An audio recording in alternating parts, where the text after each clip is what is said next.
नमस्कार। प्रभा साखी news network पर आप सभी का स्वागत है। केंद्र में लगातार तीसरी बार मोदी सरकार बनाने के मिशन को कामयाब करने के लिए बीजेपी जी तोड़ प्रयास कर रही है। चुनाव प्रचार अभियान को अंतिम रूप देने के अलावा पार्टी के तमाम नेताओं की भूमिका भी तय की जा चुकी है। जहां तक लोकसभा चुनाव के लिए प्रत्याशियों के चयन की बात है, तो यह काम बीजेपी बहुत पहले ही शुरू कर चुकी थी और अब यह कार्य अपने अंतिम चरण में पहुंच चुका है।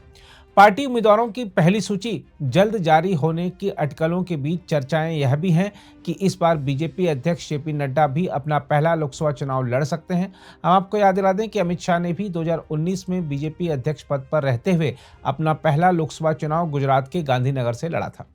बीजेपी ने लोकसभा चुनाव में प्रत्येक सीट पर 50% से ज्यादा मत हासिल करने के लिए अपने संगठन के तंत्र को दुरुस्त करने के बाद उम्मीदवारों के तौर पर ऐसी फौज उतारने का निर्णय लिया है जिसके आगे नामांकन भरते हुए विपक्ष के नेताओं को हार का भय पहले दिन से सताने लगे।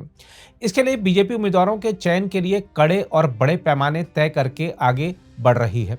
हाल ही में बीजेपी की ओर से अपने सांसदों के बारे में जनता की राय जानने के लिए नमो ऐप पर एक सर्वे भी शुरू किया गया था, जिस पर लोगों ने जो फीडबैक दिया उसको पार्टी ने काफी गंभीरता के साथ लिया है। हम आपको यह भी याद दिला दें कि हाल में संपन्न 5 राज्यों के विधानसभा चुनाव के दौरान देखने को मिला था कि पार्टी ने कई सांसदों को विधायकी का चुनाव लड़ाया और यह फार्मूला काफी सफल साबित हुआ था। यही नहीं, बीजेपी हाल में कई चुनाव में बड़ी संख्या में उम्मीदवारों को बदलकर नए चेहरों को मौका देने का सफल प्रयोग भी कर चुकी है। इसलिए माना जा रहा है कि लोकसभा चुनाव के लिए उम्मीदवारों के चयन में भी बीजेपी हाल के अनुभवों को देखते हुए निर्णय लेगी। हम आपको याद दिला दें कि बीजेपी आलाकमान ने साल 2023 के अंत में राष्ट्रीय पदाधिकारियों की बैठक में अपने चुनावी अभियान को अंतिम रूप दे दिया था और अब नए साल पर पार्टी मुख्यालय में वरिष्ठ नेताओं की एक बैठक में उम्मीदवार चयन से जुड़े मुद्दों पर गौर किया गया। बताया जा रहा है कि इस बैठक में एक कमेटी का भी गठन किया गया जो कि असंतुष्ट नेताओं से संपर्क कर उन्हें मनाने का काम करेगी। साथ ही कमेटी यह भी देखेगी कि चुनाव के दौरान दूसरे दलों से आने वाले किन लोगों को बीजेपी में शामिल कराना है और किन्हें नहीं। बताया जा रहा है कि आने वाले दिनों में अन्य दलों के कई कद्दावर नेता और समाज के विभिन्न क्षेत्रों की मशहूर हस्तियां बीजेपी में शामिल होने वाली हैं। जहां तक लोकसभा चुनाव के लिए बीजेपी के उम्मीदवारों की बात है, तो बताया जा रहा है कि पहली सूची जल्द ही जारी हो सकती है। पहले माना जा रहा था कि यह सूची मकर संक्रांति के बाद आएगी, क्योंकि अभी खरवास चल रहा है जिसमें शुभ काम नहीं किए जाते। लेकिन अब माना जा रहा है कि यह सूची पहले भी आ सकती है। दरअसल बीजेपी ने पिछले साल पहली बार पितृपक्ष के दौरान ही मध्य प्रदेश, राजस्थान और छत्तीसगढ़ के उम्मीदवारों की एक सूची जारी कर दी थी, जिसको लेकर सवाल उठे थे कि शुभ मुहूर्त और शुभ अशुभ का खास ध्यान रखने वाली बीजेपी ने आखिर पितृपक्ष में कैसे अपनी सूची जारी कर दी। लेकिन समय से पहले उम्मीदवारों की घोषणा करना पार्टी के पक्ष में गया। इसलिए माना जा रहा है कि जिन सीटों पर बीजेपी को पिछले चुनाव में जीत नहीं मिली थी या जहां बीजेपी का अच्छा प्रदर्शन नहीं रहा था, वहां के उम्मीदवारों की सूची शीघ्र ही सामने आ सकती है, ताकि प्रत्याशियों को प्रचार के लिए अच्छा खासा समय मिल सके। साथ ही एक और, जहां अन्य दल अभी सीटों के बंटवारे पर चर्चा ही नहीं शुरू कर पाए हैं, वहीं बीजेपी अपने उम्मीदवारों की पहली सूची जारी कर विपक्ष पर मनोवैज्ञानिक बढ़त हासिल कर लेना चाहती है। बताया जा रहा है कि बीजेपी ने इस बार बड़ी संख्या में अपने राज्यसभा सांसदों को भी लोकसभा चुनाव लड़ाने का फैसला किया है, ताकि संसद के ऊपरी सदन में लंबे समय से जमे चेहरों की जगह नए चेहरों को मौका दिया जा सके। इसके लिए तय किया गया है कि बीजेपी शासित राज्यों के चुनिंदा राज्यसभा सांसदों को लोकसभा चुनाव लड़ाया जाएगा।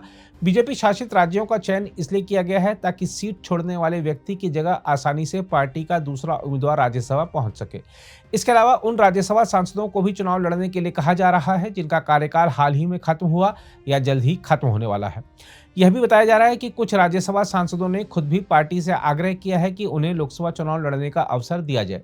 बीजेपी के राज्यसभा सांसदों में महाराष्ट्र से प्रकाश जावड़ेकर, पीयूष गोयल और नारायण राणे, ओडिशा से धर्मेंद्र प्रधान, गुजरात से मनसुख मांडविया, हिमाचल प्रदेश से बीजेपी अध्यक्ष जगत प्रकाश नड्डा, उत्तर प्रदेश से दर्शन सिंह, अनिल जैन, डॉक्टर सुधांशु त्रिवेदी, डॉक्टर दिनेश शर्मा, कांता कर्दम, नीरज शेखर और सुरेंद्र सिंह नागर, छत्तीसगढ़ से सरोज पांडे, केरल से वी मुरलीधरन, बिहार से राकेश सिन्हा और सुशील कुमार मोदी, जम्मू कश्मीर से गुलाम अली, राजस्थान से अश्विनी वैष्णव, असम से भुवनेश्वर कालिता, सर्बानंद सोनोवाल, मध्य प्रदेश से ज्योतिरादित्य सिंधिया और सुमेर सिंह सोलंकी और त्रिपुरा से बिप्लब कुमार देव का नाम नाम लोकसभा चुनाव के संभावित उम्मीदवारों की सूची में बताया जा रहा है।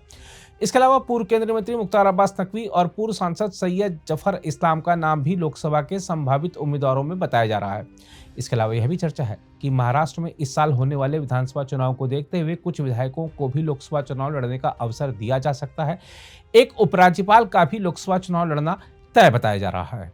बहरहाल आधिकारिक रूप से सूची जारी होने तक अभी कई संभावित नामों की सूची मीडिया में चलती रहेगी, लेकिन एक बात पक्की है कि प्रधानमंत्री नरेंद्र मोदी और गृह मंत्री अमित शाह की जोड़ी यह तय कर चुकी है कि किसी सांसद के साथ स्थानीय स्तर पर उपजी नाराजगी का असर पार्टी के चुनावी प्रदर्शन पर नहीं पड़ने देना है। इसलिए बीजेपी के उम्मीदवारों की सूची निश्चित रूप से सबको चौंकाने वाली ही होगी। अगर आप भी लेना चाहते हैं देश दुनिया की तमाम जानकारी तो आज ही सब्सक्राइब करें हमारे चैनल को। साथ ही नीचे दिए बेल आइकन को जरूर दबाएं ताकि हर अपडेट आप तक पहुंच सके।